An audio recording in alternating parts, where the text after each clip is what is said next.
આગામી 10 વર્ષ સુધી જો સરકારશ્રીની મહત્વની યોજનાઓથી વંચિત ન રહેવા માંગતા હોય ને તો આ વિડીયોને ધ્યાનથી જોજો.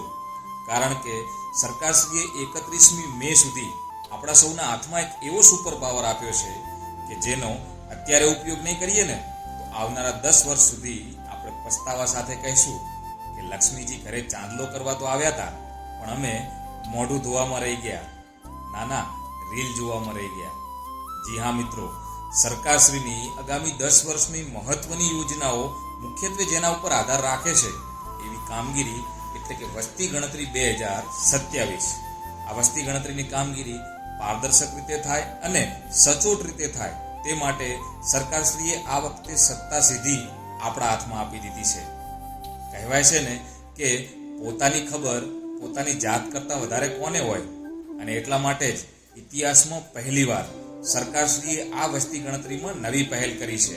અને આ નવી પહેલ એટલે સ્વગણતરી, જેમાં આપણે પોતે જ આપણી માહિતી આપી શકીએ છીએ, જેમાં ભૂલ થવાની સંભાવના પણ ઘટશે અને વસ્તી ગણતરીવાળા કર્મચારી આપણા ઘરે આવે ત્યારે આપણો સમય પણ બચશે.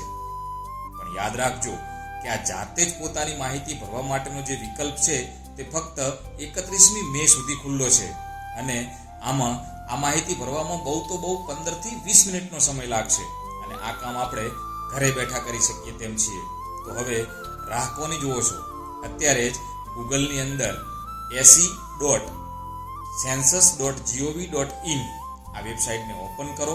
તેમાં તમારા પરિવારના મુખ્ય વ્યક્તિના નામે આઈડી ખોલી અને તેમાં તમારી બધી મહત્વની માહિતી સાચે સાચી ભરી દો.